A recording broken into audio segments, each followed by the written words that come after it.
Hello everybody, you have tuned in to Eric Jose on Making a Murderer on YouTube.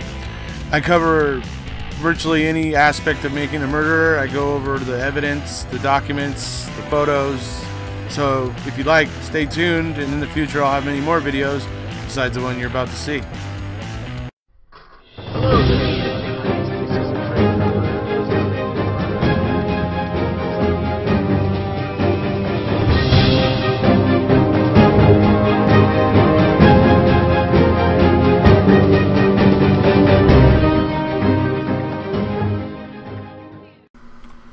Hello everybody, how you doing today? Today I was, out at my boss's property. We were repairing a gate that had been chopped up for scrap metal. It's out in the desert.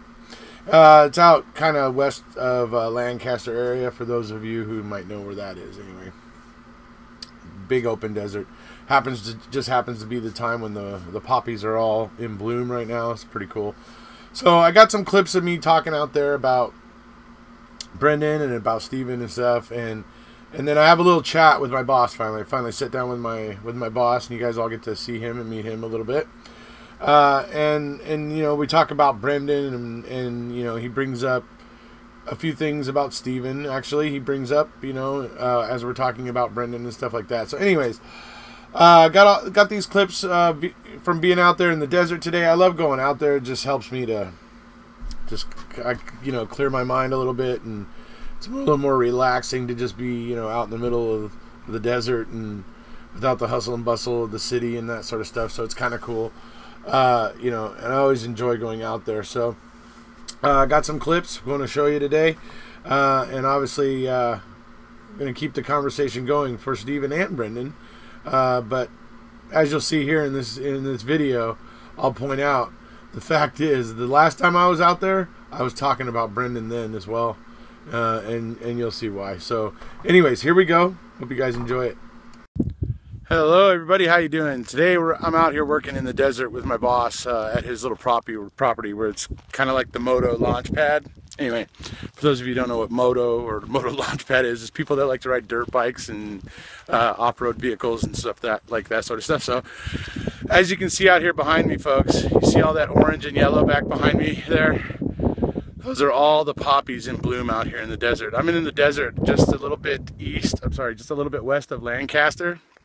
And right now it's that time of year that the poppies are like in full bloom out here. It's quite nice, quite breathtaking actually. They're really bright. You can see they're kind of right all around me as well here too. You can see the yellow ones kind of back there, the yellow poppies kind of all over here.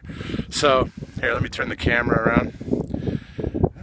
I can't turn the camera around so I'll have to give you guys some footage of the poppies. But it occurred to me last time I was out here, I was talking about Brendan too. It was right after the on-bank decision, and I was going off about them putting that damn control question in their flipping decision, and so I did a video out here where I was going off a little bit. I remember when I uploaded it, people were like, "Why are you so angry?" And it's like, well, this justifies some proper anger, to be perfectly honest. So last time I was out here, I was talking about Brendan. I'm still talking about Brendan, right? Because now what do we know? The most recent development or that we just found out about, that that Brendan actually passed his polygraph test, and Michael Kelly lied and told Brendan he didn't pass it. And then tells Len Kaczynski that it was an inconclusive test, neither of which were true because he passed it. Oh my Lord. So I'm out here in the desert again, talking about Brendan. Hey, you know what? We actually probably have two more things. Since Dassey wrote, It Really Matters, we probably have two more things since then. Yeah, I believe so, because I believe he wrote that song before December 18th. So we now have the bones that were given back to the haul box by the state, basically in violation of statute. And we have this other new thing that popped up about Brendan's, polygraph. So we actually have hashtag 82 more things now. Anyways, so I'm gonna go ahead and I gotta get back to work here for a minute, but I'm gonna go ahead and do a couple more clips for uploading when I get home today for you guys. But just wanted to show off some of the property out here, and show off a little bit of stuff out here, and also to talk a little bit about Brendan and Steven. So the reason we're out here today is replacing some posts, because we had some desert tweakers out here that cut off the old posts. So we had to insert some new posts, as you can see there, and fill them full of concrete, so that the next time these little thieving little scrap metal jerks come out here and they try to chop these off with their sawzall, all they're going to do is blunt their sawzall blades on the concrete that's running inside of the posts. So a little added extra measure to prevent this from happening again, but that's mainly why we're out here today. And then of course it gives me a reason to be out here and hanging out here and get some new videos for you guys, for Steven and Brendan. You can see the boss over there with the welder, and you can hear it. So you know, obviously I'll show you guys a little bit more stuff around here, talk a little bit more about Brendan and Steven before I get going. But yeah, it's really fun being out here. Therapeutic, really kind of clears your head. I like the wide open spaces out here. It's always nice to come out here. So alright, so out here finishing up. So I want to talk a little bit more about Brendan. Obviously I'm walking towards the accommodations here at the Moto launch pad. The accommodations for the agents of disingenuous Wisconsin, right? You guys see what I'm walking towards, huh? I know it looks like a surfboard, but there's a little building behind that surfboard. These are the accommodations for Ken and Leah, you know, Fallon, all those guys. These are the accommodations for them. This is where they can stay when they come here. Hey, you know, we're not locking anybody out. Anyways, so you guys may be starting to figure out what this is, right? So there it is, the accommodations for disingenuous Wisconsin agents, right? So I want to take a little look inside here, the accommodations. There you go. Too good for them, really. But anyways, so that's the accommodations for the agents of disingenuous Wisconsin. Not that they'll ever show up here, of course, but you see all the poppies are in bloom and everything. So, you know, obviously the recent, you know, developments, you know, I mean, well, the polygraph thing isn't recent, but we're basically just kind of, most of us are just finding out about it because it was buried basically in all the appellate paperwork and stuff from when Drizzen and Nyrider were, you know, doing Brendan's appeal back in 2011. So it's maybe not new, but it's something that's just come out recently. That's just another indicator. Actually, I'd say another two indicators of Brendan Dassey's innocence. Number one, you got the fact that he was insisting on having a polygraph test done. That is an indicator of innocence, according to Reed, the people who developed the interrogation techniques that were used against Brendan, right? So then you have the fact that he actually passed it. Then you have the fact that the agent, you know, his own lawyer, his own defense counsel was screwing him over. Now you want to say O'Kelly isn't part of his defense team? I would disagree strongly. I would say Len Kaczynski was basically letting Michael O'Kelly run the show. Anyways, so this is basically, for those of you who haven't seen before, this is basically the area where they hang out and stuff when they're not riding. Got some barbecues and some things. You know, you got some benches here where the old guys can sit down after they get done riding and take off their boots. You know, and nice little table here to sit down and eat and that sort of stuff. So they're having a big meeting out here this week, and that's why we're kind of out here and we're working on, as I was telling you, the fences earlier, because we got some desert tweakers out here who came and robbed it. You know, cut a bunch of poles down for the scrap metal. So obviously, you know, with Brendan, you know, there's the more indicators of his innocence, and you know, then there's obviously the recent developments with Steven, with the you know, these bones being given back, you know, that, and they shouldn't have been. in violation of statute. And then we all got to see the other day the really disingenuous response from the state of Wisconsin. Namely, that would have been written by Fallon and Gone, really. So that's kind of, you know, the state of things at this point in time is just ridiculous. Obviously, we're going to be waiting for what happens. I know KZ did a tweet the other day saying the state filed its response on April Fool's Day, which is something that I did notice, by the way. I was wondering about that, if it was like, if they were going to come out and say it was some kind of joke or something like that. But apparently there is a schedule for the response and for a reply from Zellner, because I saw in her tweet here the other day that she mentions that the state filed on April 1st, which is April Fool's Day, and that she, or you know, that Zellner Law or Stephen is set to file on April 15th, the ultimate accounting day. So that was an interesting tweet she made, but and it also alludes to the fact that the response and reply have been scheduled according to, you know, her tweet. So she's supposedly supposed to be due to file her reply to the state's response on the 15th. So that's about it for that. I got one more thing I'm going to do here today for you guys. So hopefully you guys will find it interesting. But I think I'm going to sit down with my boss finally and have a little chat about the case. Okay. Hello everybody, how you doing? I apologize if the wind is a little bit too much today, but it's a long-awaited thing that we've been talking about for a while, and I'm finally sitting down with my boss. His name's Steve. We're here a little bit to talk about Brendan. We were out here today at the property. We call this the Moto launch pad. This is where him and a lot of his friends get together to go ride their motorcycles and stuff. And so we're repairing a gate, and I always love coming out here because, you know, it just relaxes me, allows me to, you know, think about things a little bit, you know, in a different light, less stress, that sort of stuff. So I love coming out here. And while we were out here today, I wanted to go ahead and sit down with Steve and talk a little bit about the case. You know, obviously Steve watched Return to Manitowoc probably about 6 months ago, and that's when Steve started to see the merits in Brendan's case. I would say he's maybe not 100% on board just yet.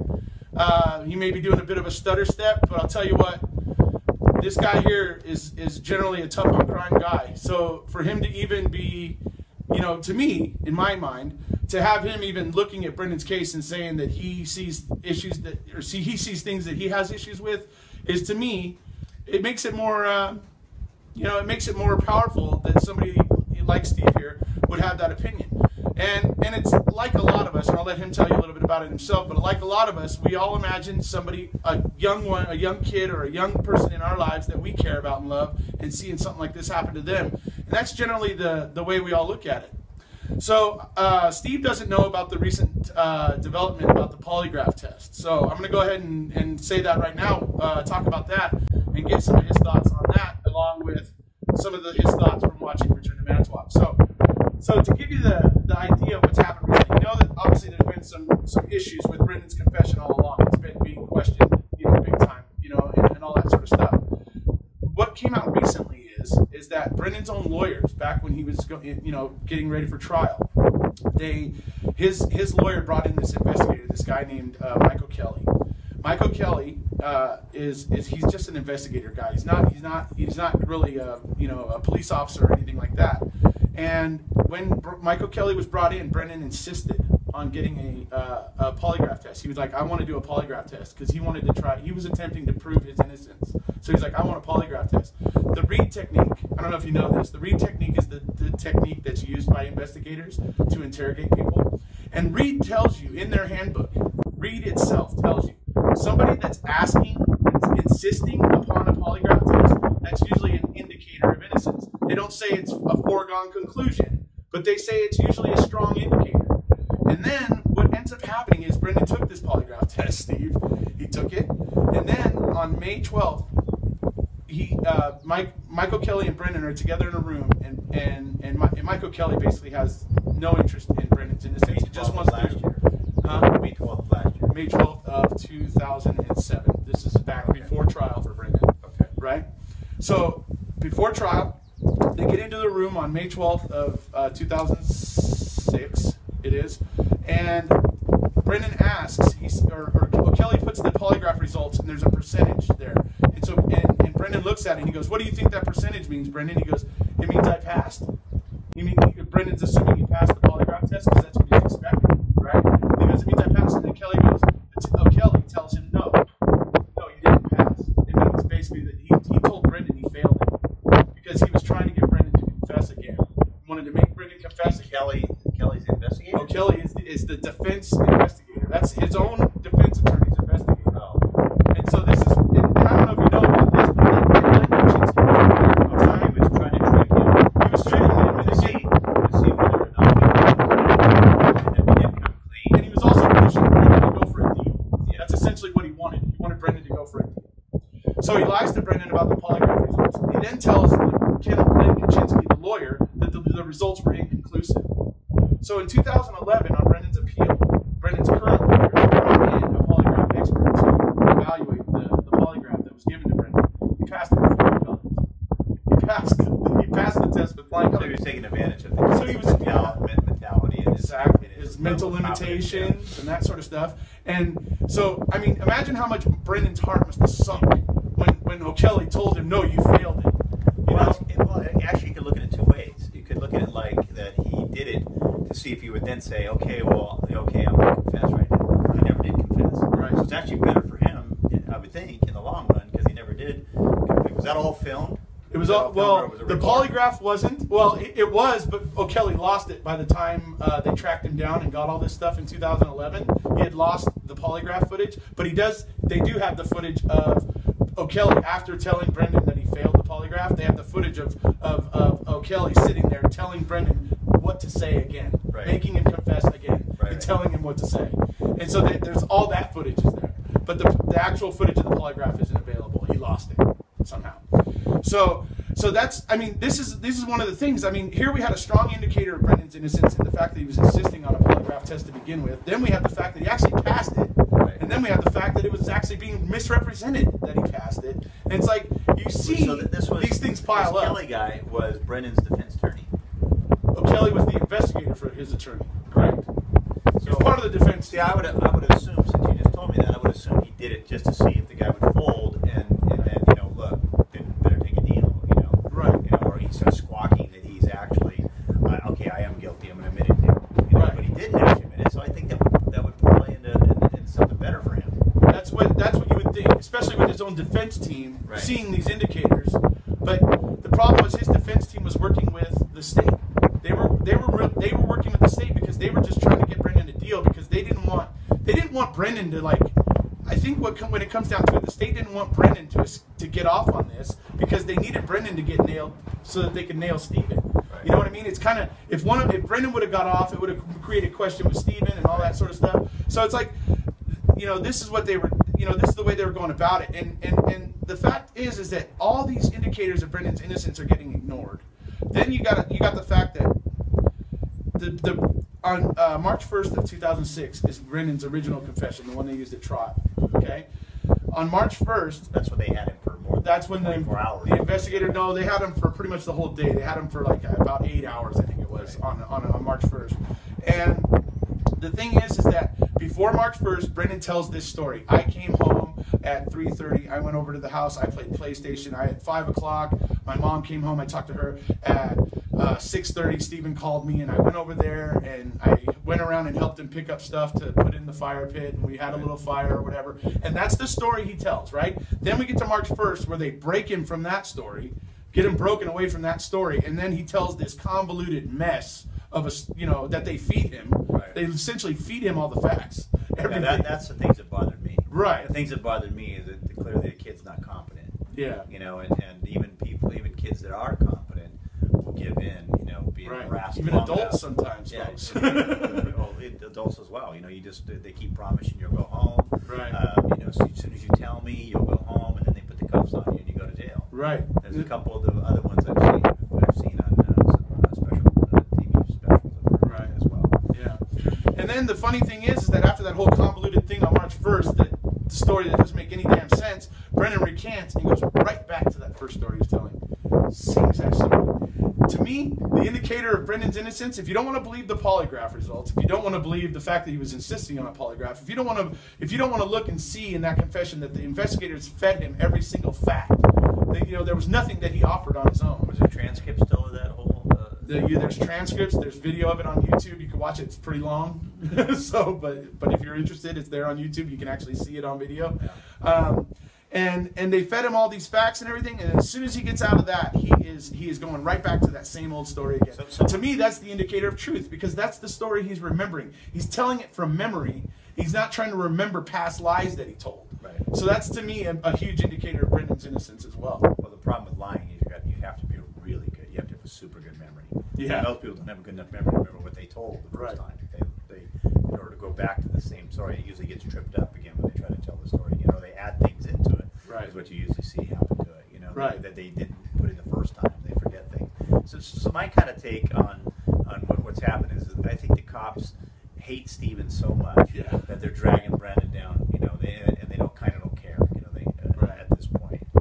And I figure he was in on the bad things with Steven anyways. He was doing other things, that they did for years, and they're just going to let him drag down. Or now it's just so far along.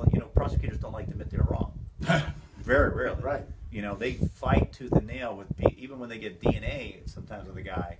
Yeah. It goes to a judge. They don't just drop it themselves. They have to go to a judge to reverse it. Yeah, oftentimes it does. So yeah, for me, that's one of the big indicators: the consistency of the story that Brendan tells, that isn't coerced. Right? When he tells that story, that one's consistent, telling to telling. And so, like I said, that's one of the indicators with Brendan that proves that he's innocent in my mind.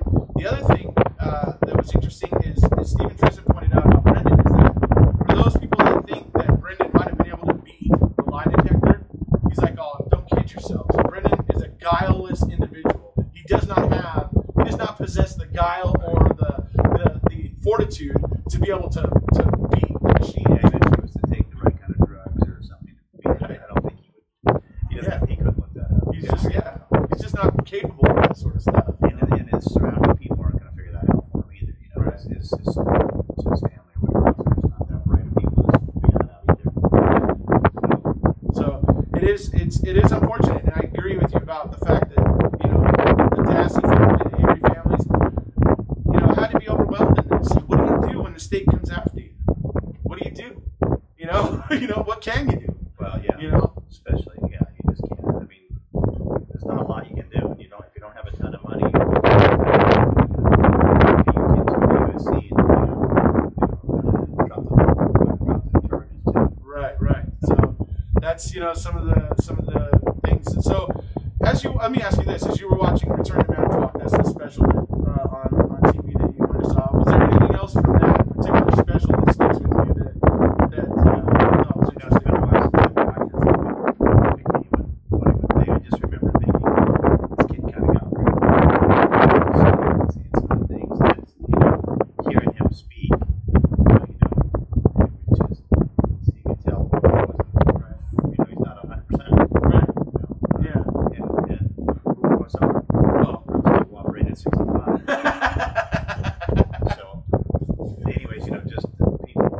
I think he got railroaded, and I think he was in the wrong place, wrong time. And, I think they want Steven so bad that they don't like that family in that area.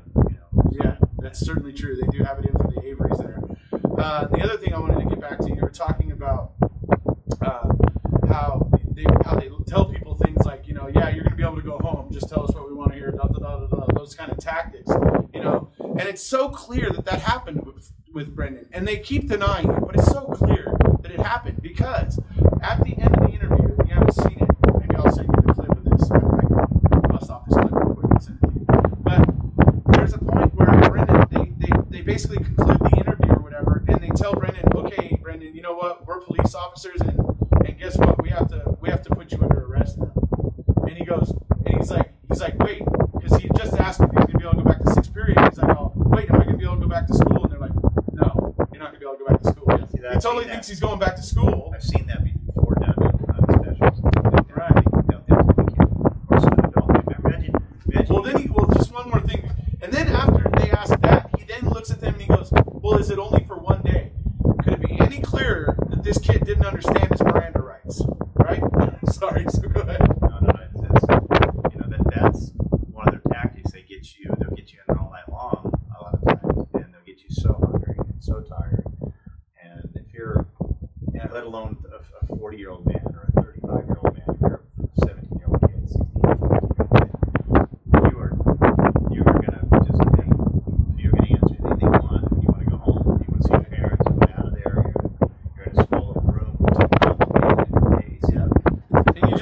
sophistication at that age to really to fight back against authority, right? I mean, Brendan saw them as authority figures. I mean, Well, he a would lot of have times you're in been. denial the whole time. If you've ever been arrested, I have.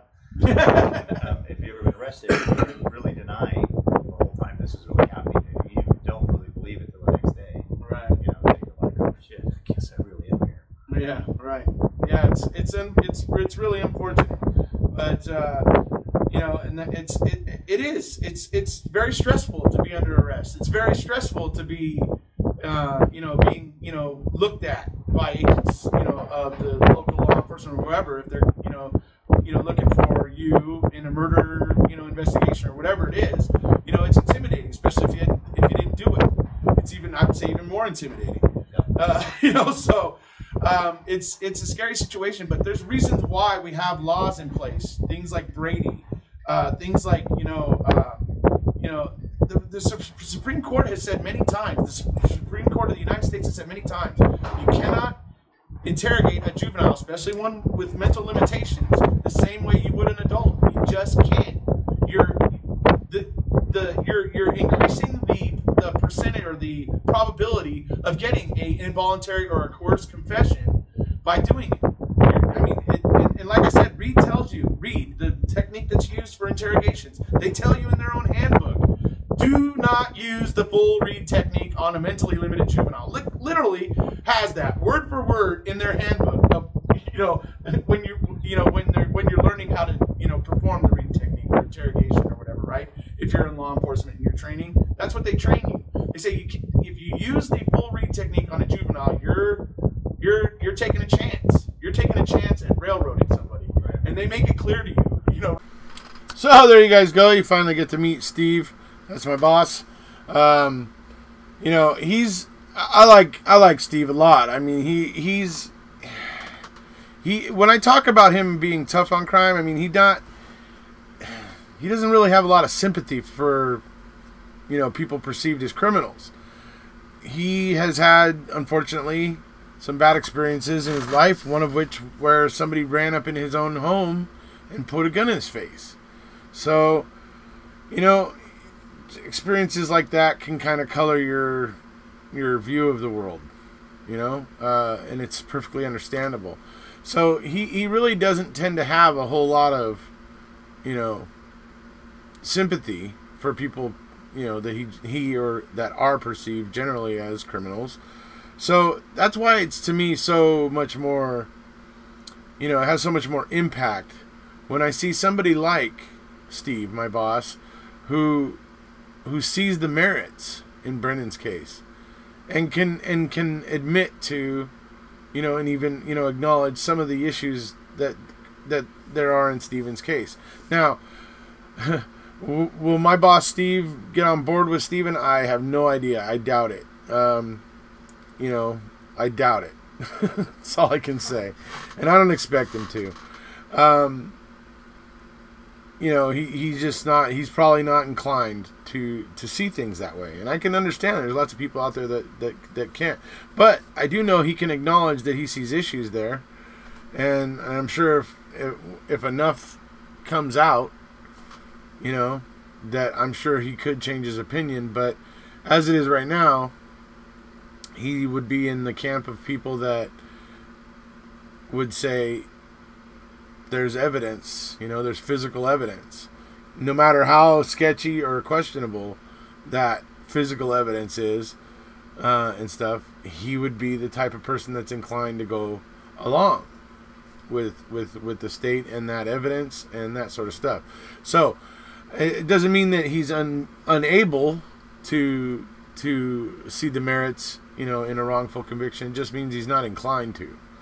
I hope that explains it a little bit. But the fact of the matter is that I was very impressed the day that he called me, because he was watching that show, and he called me after that show was over, and he wanted to talk about Brendan. So I found that to be, very gratifying, because I had been talking to him about Brendan and Steven, but I'd been talking to him about both for a long time. But after he watched Return to Manitowoc, he felt like calling me to talk to me a little bit about Brendan and stuff. So that's that's how I know that he took it to heart. He, you know, he envisioned one of his sons, you know, possibly being in that interrogation room when they were 16, and how he perceives that those officers could have potentially done something similar to, you know, one of his kids. And that's where a lot of people get that, you know, from, you know. I personally think about my nephew. I don't have any kids, but I personally think about my nephew, who I think is awesome. And I think about if somebody had ever tried to, you know, if any officers had tried that with him and stuff, you know, that I would be upset. Not that he's, you know, mentally limited or anything, but just being juvenile makes you susceptible, makes you at risk, you know, with an unscrupulous detective. You know, I mean, that's just the truth of it. So it's like, this is the you know, because of the loved ones in our lives that we care about, the you know, the vulnerable ones in our lives that aren't able to really stick up for themselves as well as they should, whether it be because they're just a juvenile kid, whether it be because they maybe have some kind of you know, limitation, or, you know, something that you know, creates problems for them, you know, or whatever, whatever it might be that makes them a little bit more vulnerable and susceptible. You know, we care about those people, and we don't want to see those people taken advantage of. We don't want to see, you know, I mean, these are our police officers, you know, we want to trust these people. We don't want to think of them as child abusers, right? We'd prefer not to think of them that way, wouldn't we? So, I don't know. That's basically my main point, and Steve made a lot of great points there, talking about, you know, how they wear people down. I mean, he clearly has an awareness of it, that it happens. And like I say, it looks like he clearly is beginning, you know, at least beginning to see the merits in Brendan's case. Steven isn't like me, digging into all the documents on this and getting, you know, really, really well informed. That's not his thing. Criminal justice is something he's kind of interested in. He likes to watch the crime shows on TV and stuff like that, but he's not interested enough where he actually starts to dig in and research and read court documents and court decisions and things like that. And, you know, just, you know, he doesn't do that sort of stuff. What he does that sort of stuff with is, honestly, tends to be political kind of stuff. He very much and social, kind of social issues. That's the social issues. You know, even though criminal justice could be considered a social issue as well, but I'm saying, like, more about politics and social issues is kind of what he gets into, and that he really digs into. So, anyways, that's here and there. It's just interesting because, like I said, I love talking to Steve. Steve's a good guy. You know, he has you know, like I said, a natural disposition to side with law and order, and so it's to me a little bit, you know, it speaks a little bit more loudly when we hear somebody like, you know, my boss, who will pretty much always default to law and order, open up and say, yeah, I think there may be some issues here. He doesn't get to that point easily. So that's why I was impressed the day that he called me after watching Return to Manitowoc and just went, whoa, that was just not right. You know, what they did to that kid was wrong. Those were pretty much the words he used. He has kind of gotten to a kind of stutter step now. You guys heard me talking about in the video. You know, because he's like that. He wants to be sure. So now he's thinking about it. Now he's going to probably be asking me for stuff about Brendan. You know, over the next week or two, he's probably going to be asking me for stuff, just so he can learn, you know, a little bit more. But because he probably just got his appetite whetted, because I could tell when we were talking there, and it's hard to tell because the wind was blowing, but I could tell when we were talking there that some of the things that I was saying he didn't know, and that he was actually getting intrigued about, and I think he honestly wanted to fact check. You know, and that sort of thing. That's why he asked about transcripts. I mean, dude, he asked about transcripts. So, hey, I've been working on him for a while, And hey, look, it looks like he's, I'm not saying he's turning exactly, although I can tell you he does see merits in Brendan's case, but I mainly just think it's great that he's taken an interest, that he asked about transcripts, So yeah, these are the things we do in our life as supporters. We hopefully hope to spread the message, or at least create more awareness. For me, it's about creating the awareness of it. Hey, if you end up analyzing all of it and you have a different opinion than I do, well, I won't think any less of you for it. Maybe some people might, but I won't. In fact, I will look to engage you in conversation on the topic, just because I like to hear somebody who isn't in my own little echo chamber. So I like to reach outside of the echo chamber every once in a while. So I actually don't have anything against people who think differently than I do. That having been said, I hope you guys enjoyed it. I hope you guys thought this was interesting. I hope getting to finally meet the boss that I've been talking about here and there every once in a while. He's, good guy. He, that's the guy that let me take the week off to go to Australia. So right on for that. Australia was a blast. If you haven't already, please hit subscribe, and we'll see you.